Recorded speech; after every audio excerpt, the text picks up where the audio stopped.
After World War II, Britain was rebuilding, but one car was designed to survive deserts, tow aircraft, and even share its engine with a tank-grade tractor. The Standard Vanguard wasn't just a family saloon, it was a legendary, over-engineered marvel.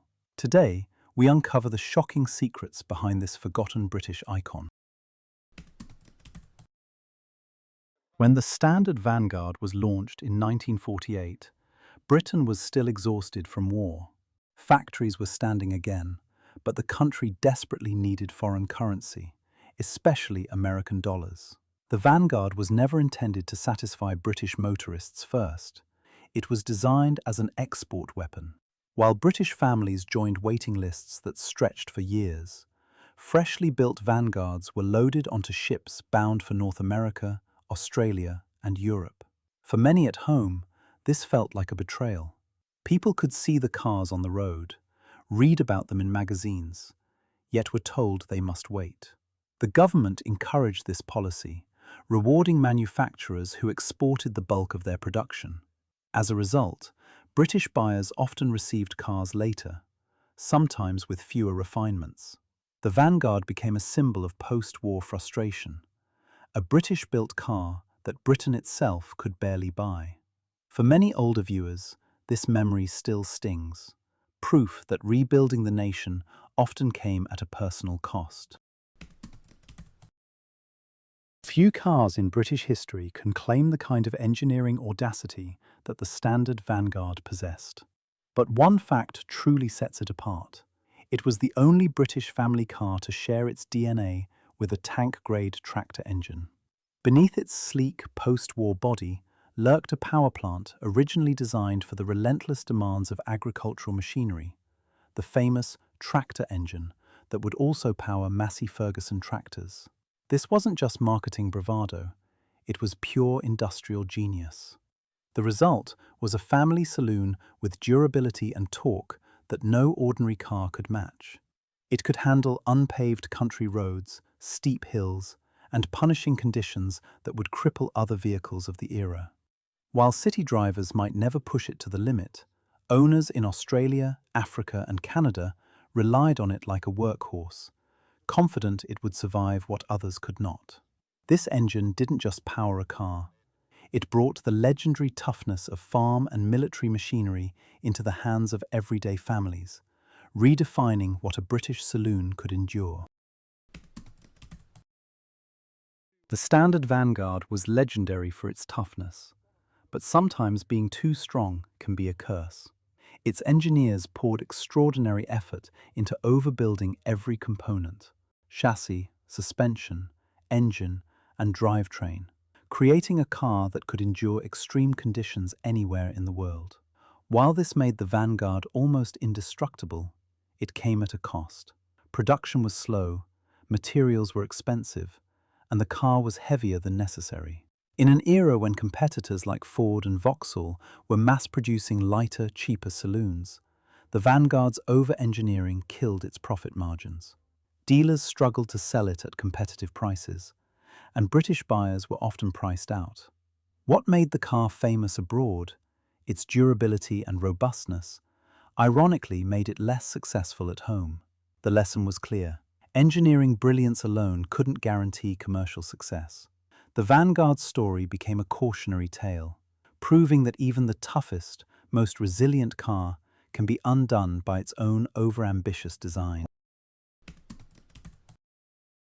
Despite its flaws, the Vanguard represented a genuine leap forward in British family motoring. It offered space, comfort, and road manners that pre-war designs simply couldn't match. Independent front suspension improved ride quality, while the wide body allowed 3 adults to sit comfortably across the front, something almost unheard of at the time. The car felt stable, planted, and reassuring, especially on longer journeys. Families used it for holidays, work, and everyday life, trusting it to carry both people and possessions with ease. Compared to older cars, the Vanguard felt modern in every sense. This was not just transport, it was progress on 4 wheels. For many families, it was their first taste of post-war optimism. It quietly redefined expectations, making earlier cars feel cramped and outdated. In doing so, it helped shape what the British public would expect from a family car for decades to come. Behind the scenes, the Vanguard played an even bigger role. By the late 1940s, the Standard Motor Company was under immense pressure. Competition was fierce, costs were rising, and survival depended on export success.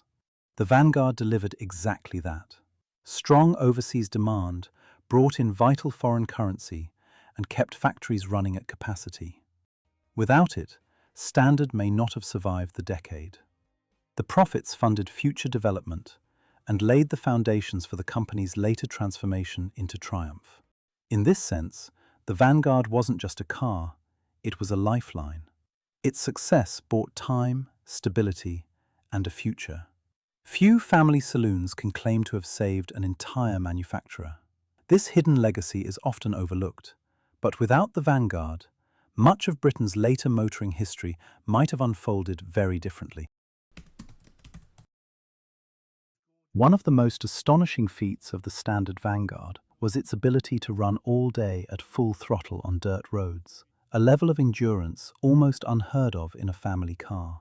While most post-war saloons would struggle on rough terrain, the Vanguard was built like a rugged workhorse, engineered to handle the punishing conditions of Australia, Africa, and other remote regions. Its wide track, tough suspension, and torquey tractor engine meant it could sustain high speeds over corrugated dirt tracks for hours without faltering.